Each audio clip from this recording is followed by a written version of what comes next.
কি বলবো, বলার মতন ভাষা নাই। আমার অঙ্গটা চল্লা যা, বুকটা চিরা যা, আমাদের প্রার্থনা করার মতন একটা জায়গা নাই। কি কষ্টটা দিয়েছে কারণে দেখাইতে পারতেছে না। তারা হাজার হাজার মন্দির মসজিদ থাকতে পারে, আমরা একটা মন্দির কেন থাকতে পারে না? আমার বোনটা সর্বক্ষণ পূজা দিচ্ছে, অসুস্থ হয়ে গেছে, শরীরের যন্ত্রণায় সইতে পারতেছে না। কি করবো আমি, দেখতে আসছি যে কি অবস্থা দেখি গিয়া। আমার বোনের কোনো রকমে ঠিকানো যাইতেছে না।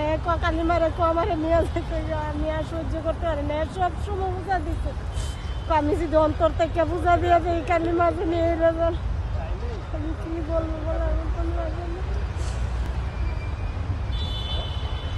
সরকারের কাছে আমার একটা আবেদন, আমরা যদিও আমরা ঈদ দিয়া না দেয়, যেভাবে টিন সেট হোক, যেভাবে আমরা প্রার্থনা করার মতন যেন একটা এই জায়গায় সুস্থভাবে আবার পূজা করার মতন একটু রাস্তা করে দেয়। এই সামনে দুর্গা পূজা আইসা করছে, আমরা কিভাবে পূজা করব, সরকারের কাছে এই একটা নিবেদন। পুনরায় যেন আমাদের টিন সেট হইলে টিন সেট করে আমাদেরকে থাকতে দেখ, প্রার্থনা করার মতন একটা জায়গা করে দেয়।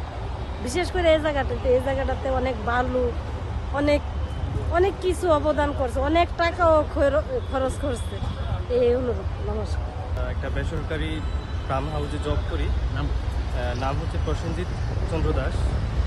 আমি বেশ কিছুদিন এই এলাকায় থাকি, প্রায় 8 মাসের মতো। তো প্রায় সময় আমি আসতাম এই মন্দিরে, প্রায় প্রত্যেক সপ্তাহে এখানে আমাদের ধর্মীয় অনুষ্ঠান হয় এবং প্রতিনিয়ত মানুষ আসা যাওয়া করে। তো এখানটায় কোনো ধর্মীয় প্রতিষ্ঠান নাই আমাদের হিন্দুদের জন্য।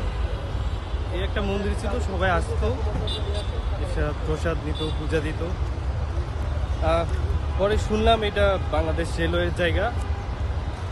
তো ঠিক আছে, এটা রেলওয়ের জায়গা মানলাম, বাট এভাবে প্রতিমা সহ মন্দির ঘুরিয়ে দেওয়াটা আসলে আমার কাছে অন্তত পক্ষে মনে হয় না এটা সঠিক কাজ হয়েছে। সরকার চাইলে তাদের নিয়ম অনুযায়ী আগে প্রতিমা সরাইয়া তারপর এটা ভাঙতে পারতো অথবা ঘুরে দিত, কিন্তু প্রতিমা সহ ঘুরানোর বিষয়টা সবার একটু নজরে পড়ল আর কি। আর এই ক্ষেত্রে একজন সনাতনী হিসেবে আসলে আমরা খুবই লজ্জিত। এভাবে আমাদের ধর্মীয় প্রতিষ্ঠানটা ঘুরিয়ে দিল, সবার হৃদয়ে একটা আঘাতের মতো। যাই হোক, আমরা চাইব সরকার যেন এই মন্দিরটা আবার একটা নির্দিষ্ট একটা জায়গায় সুন্দরভাবে যেন আবার গঠন বা তৈরি করে দেয়, হিন্দুদের প্রার্থনার ব্যবস্থা করে দেয়। সরকারের কাছে আমার এই মিনতি, ধন্যবাদ।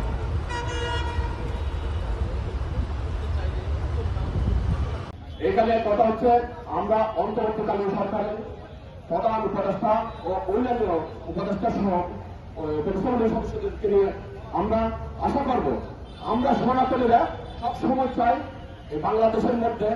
আজকে এখানে বাংলাদেশ সনাতনী জোট এবং সনাতনী আন্দোলন এরা গতকালকে ঢাকার কেন্দ্রস্থল এক ধরনের ঢাকার খিলক্ষেতের রেল লাইনের পাশে একটি মন্দিরকে গুড়িয়ে দিয়েছে সরকারি বোল্ডরেজার দিয়ে। এই ধরনের একটি নির্মম দৃশ্য সকলকে দেখতে হচ্ছে। এই বিষয়টি সকলের মনে ভীষণভাবে দাগ কাটেছে এবং গতকালকের এই ধরনের যজ্ঞ, এই ধরনের ধ্বংসাত্মক এবং হিংসাত্মক ধর্মীয় উন্মাদনাকে আমরা সকলে প্রত্যক্ষ করেছি এবং এর প্রতিবাদে আজকে সনাতনী সমাজ জাগরিত হয়েছে।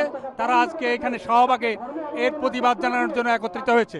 আমরা বাংলাদেশ হিন্দু বৌদ্ধ খ্রিস্টান ঐক্য পরিষদ আগামীকাল সকাল জাতীয় প্রেস ক্লাবের সামনে, সারা বাংলাদেশ ব্যাপী ঢাকার জাতীয় প্রেস ক্লাবের সামনে আমাদের প্রতিবাদ মানববন্ধন অনুষ্ঠিত হবে।